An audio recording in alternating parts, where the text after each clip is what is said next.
各位观众，你们好，我叫黄文广，是美国的一个记者。过去呢，在美国营养协会的时候呢，我当过记者，做了很多关于健康和营养的报道，所以对这个课题呢比较感兴趣。今天呢，我要给大家讲一个就是最近特别热门的、受人关注的，而且也是关切到我们华人，特别在美华人的这个安全和健康的一个课题。它是什么呢？就是汞中毒，也就是说在血液中汞含量大量的超标。这个问题呢是在我们的华人中间呢发现非常的严重。我就给大家一点背景吧。这个汞呢，也就是说水银。水银呢，在我们小时候，特别是在大陆长大的人都知道，我们的小时候特别爱玩这种温度计。这温度计我记着有一次呢，这个温度计就给摔碎了以后，然后里面的水银蹦了出来，都是那个一个小圆球的，有时候在手里玩的很好玩，当时也不知道有很大的危害。后来呢，我们可能大家都记得有一个故事叫一块银元的故事，就讲到了这个我第一次理解到水银会有这么大的危害性。当时在文革的时候，大家编造的一个这样子宣传故事吧，讲的一个大地主，很有钱的一个地主，给他妈妈呢买了一个丫鬟，这个丫鬟呢一直在伺候他妈，后来他妈妈死了以后呢，这个大地主就想叫丫鬟在他妈妈死后还会继续的伺候他，叫他陪葬，所以呢就给这个女孩子灌了水银。这个女孩子喝了水银以后呢，她坐在一个莲花上面，整个就像没有像活着人一样，眼睛睁得大大的。然后我当时就想到，当时呢很恐怖哦，就经常有时候会做噩梦，就想，哟，这个水银这么厉害，人吃了以后死掉了，还跟这个样子跟活人一样。你们可能大家都记着这个故事吧。这个水银后来呢，也就随着年龄增长，就把这个给忘记了。到了美国以后呢，最近几年突然发现到，实际上呢，很多食品中间都含有这个汞含量很高，特别是在这个鱼类，就是海鲜类，还有呢我们吃的一些中药里面都有这个水银，因为中药里面因为我们这个土地呢被那个水银污染了以后，被汞污染了以后呢，它吸收了很多汞，等我们在吃了以后呢，再加上一些添加剂，里面含汞量很高，所以我们人吃了以后没有办法吸收，就在血液里面很高，然后对人体呢造成很大的伤害。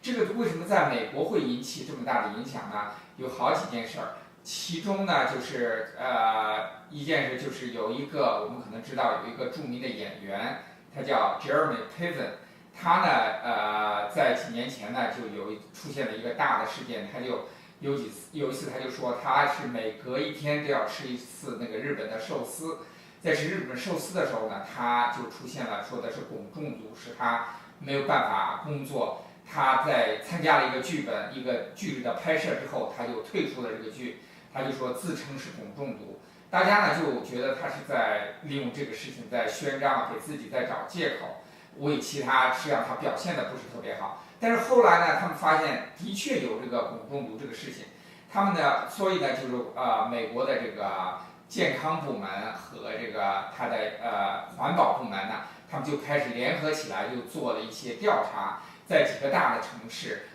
在华人比较聚集的城市，还有一个就是靠近东西岸的城市，比如纽约、西雅图，他们先做了一些调查，发现呢，纽约人呢特别喜欢吃鱼，在吃鱼的时候呢，他们发现有1/4的纽约人都有这个汞的那个血液中的汞都超标，而更值得注意的是，他们关注的是呢，他们发现在华人中间，特别是在29岁到50岁之间的华人中间，中上层，而且都是那个收入比较高的这一类华人中间，也许他们可能吃鱼的次数比较多，发现有50%的人，这个他的血液中间的那个汞呢都超标。这个东西呢，他们发现了以后呢，就开始跟那个西雅图那边联络。西雅图那边也发现了很多这个亚裔人有汞超标。西雅图当然发现有1/3的人都出现这种情况。这种情况以后就引起了这个联邦政府这个公共安全、公共健康部门的注意了，他们就开始做比较系统的调查，然后呢从西海岸呢，然后到了中西部，在芝加哥地区呢，最近呢他们也开始要做调查。我们这个伊利诺州大学公共卫生系的一些研究人员最近得到了联邦政府250万美金的这个研究基金，专门他研究的对象呢，就主要是针对亚裔人口，因为亚裔人口在纽约和西雅图这个大多数人都出现了这种问题，他们就觉得比较震惊啊。就开始要研究这个东西，研究的主要目的呢，就是第一个就是我们的那个亚裔人，特别是第一代华人，像我这样的，还有像很多观众这样过来的人，就为什么我们这一代人的这个含汞超标，还有一个就是我们吃的这个饭里头，或者我们吃的这个鱼，或者是吃的中药里面是哪些东西是比较是含汞量很高，导致了这种情况。再有一个呢，就要研究，就是它到底是这个海鲜，比如都是鱼，哪些鱼它的含汞量大，哪些呢鱼含汞量少。他们因为现在目前就虽然这个研究还没有结束，但是已经得出了，就是有的鱼呢，不是所有的鱼都含汞量高，比如比较好的鱼可以吃的比较山纹的鱼。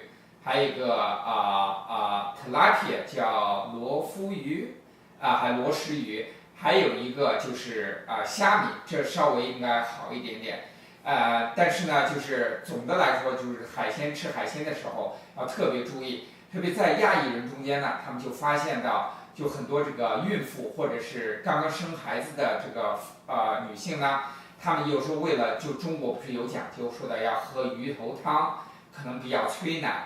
而且呢，可能对有补性，而这个鱼头汤呢，会不会在这个孕妇和这个刚生下的生孩子的妇女中间产生的影响以后，对下一代影响？因为这个汞呢，对这个青少年或者是未成年的这个孩子们影响很大，影响他们的智力发展，而对成年人呢，就是对心脏病啊，还有对一些神经性的伤害是很大的。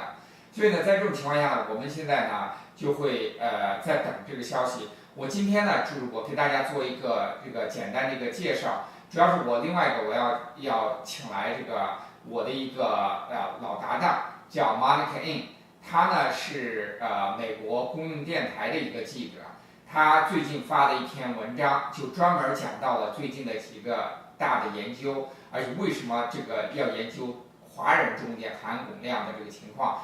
以及这个研究会得到了一个什么样的结论呢？所以呢，今天呢就请 Monica 过来跟我谈一下，因为我们的这个交谈呢是用英文交谈的，我呢就先用中文呢给大家做一个简单的一个总结吧。总的来说呢，就是因为呢我们现在还是初期，我就没有请到一个专门的医生过来，因为有时候医生呢。介绍的时候更多的这个技术性词语比较难懂，叫个记者过来呢，他的总结就比较好。但是我们的建议就说的是，你如果要是发现这个汞的问题呢，你最好要去就是跟自己的看病的时候，看医生的时候，然后去到叫医生给你查一下血，看看是不是这个问题。如果要是真正有问题的话，就对自己的饮食要特别的注意。因为现在目前来说，好像还没有任何一个灵丹妙药能使它马上就治疗。最重要的就是你如果的饮食改变以后，一般来说就在4到6个星期，这是专家讲的，就可以慢慢的减轻你的那个汞在血液中的含量。所以在这种情况下，就我们亚裔人，特别是我们华人在这边，就是我们第一代华人。在对这个健康状况要格外的注意。如果你要有什么问题的话，我建议你们呢去查一下，就是美国 EPA 或者是它的公共卫生部门的这个网站都有这个详细的记载。现在特别是美国的这个营养和健康研究院，也在做这些做了很多这方面的调查，还有很多的媒体报道，所以希望你呢继续查一下。然后我们呢在这个英文的谈论过程中间呢，主要是就讲它的起因，还有它可以就是 Monica 可以给我们大家一些主意吧，叫我们怎么样的更多的去注意。好吧，我们现在就请 Monica in 来参加我们的这个座谈。Monica, welcome to the program. Thank you. Thank you. Could you tell us about the study? Why Chicago? Well, the National Institutes of Environmental Health gave Chicago, the University of Illinois at Chicago, a grant for a 5-year study looking at Asian Americans and their consumption of fish and how that might be related to elevated mercury levels. They've already done this in Seattle and New York, and they found that about 47% of Asians that they tested in New York had elevated mercury levels. In Seattle, it was about 27%. So Asian Americans, is there a subgroup that's more exposed to mercury rather than the whole Asian American group? Well, the group that looked at were people over 50. And in the general population, you have elevated blood levels of mercury in about 5% of those over 50. But obviously, in the Asian American group is much higher, 47%, 27%. And it's troublesome and worrisome for them. So why New York, Seattle, and Chicago? Well, there are high Asian American populations there. But in New York, they found that it was especially among high-income Chinese, although they are looking at, Koreans and others, Japanese. I guess because these people can afford to eat a lot of fish. Yeah. And also, I guess and seafood. And New York, because people tend to eat a lot of seafood, probably than There's a lot people of in fresh Chicago, seafood around, yeah. Right? Because the fresh seafood there. And so, why is mercury so harmful? What are the harmful impact on your health? Well, certainly for women who are of childbearing age, new mothers, pregnant mothers, nursing mothers, it can cause neurodegenerative delays in their children, meaning their children's brains may not develop properly. Also, for people at high risk of cardiovascular disease, it's also a problem. So I heard that in the Asian community, the Chinese American community, a lot of new mothers, they try to they give fish soup. They think it'll help with lactation. Their fish head soup is very popular.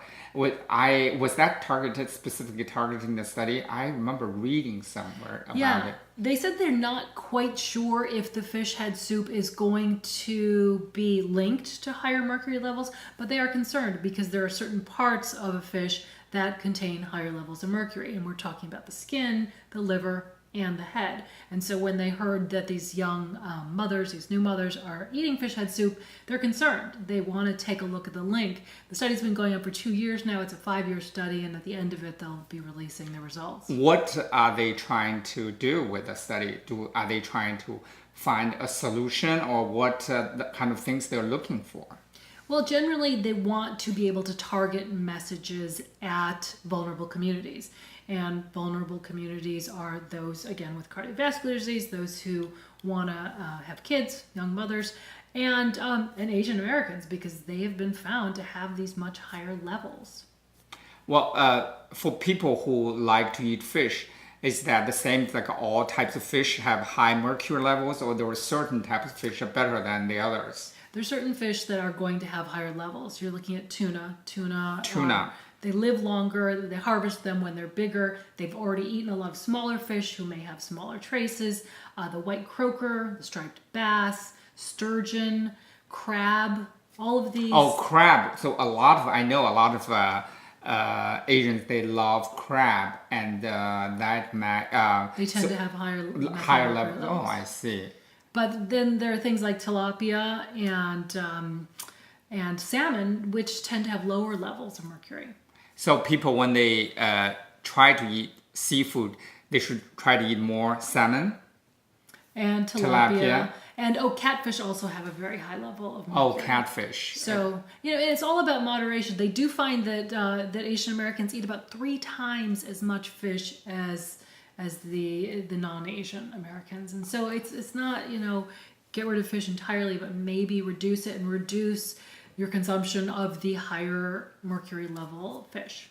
So when you talk with these researchers, right, and when they talk about these different the harmful impacts, is there any cure for it? When people they found that if they go to a doctor and they see the doctor say they have have elevated level of mercury, did they say any better, like, is there a cure for it? Well, they didn't talk about a cure. They said reducing it can sometimes flush it out of your system, though some of the effects, again, on the fetus may not be the kind of things you could just cure for. And they also said young children should be extremely careful. Yeah, they just shouldn't be eating a lot of fish with high mercury levels.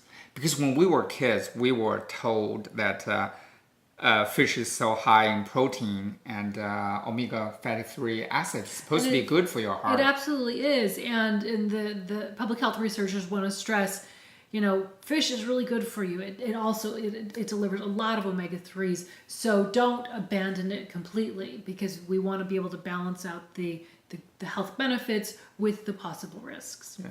I see. So what should people do when they hear about the news?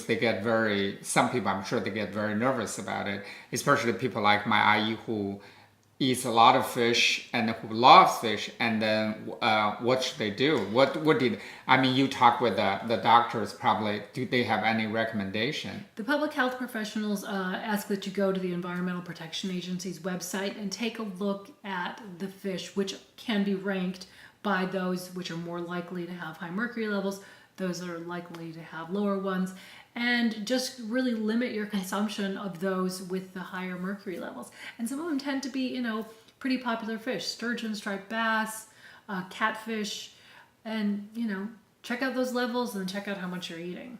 For pregnant women, what should they do?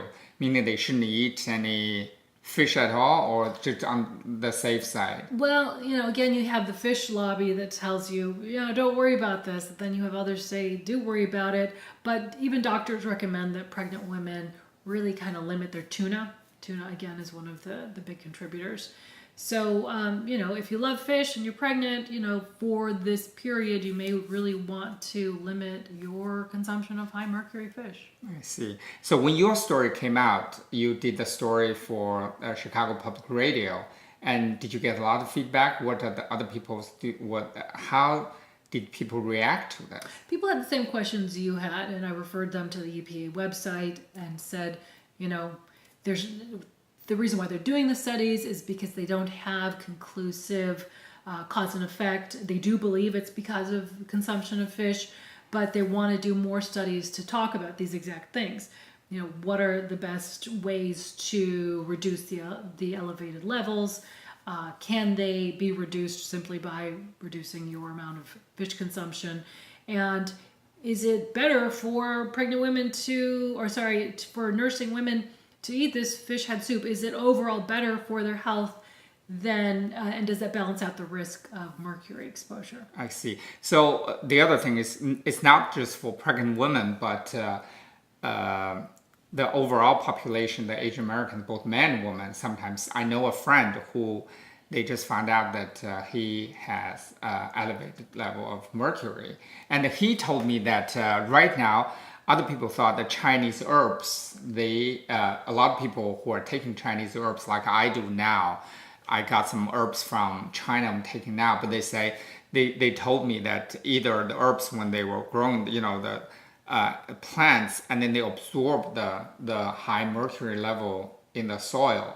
And also sometimes they added some additives, and then they contain mercury. That's another reason why Asian Americans sometimes, or Chinese Americans, they have this problem. Mm-hmm. So when people have that, so should I just said in Chinese that they should go and talk to the doctor and should have their blood level, have some blood work done, check it out.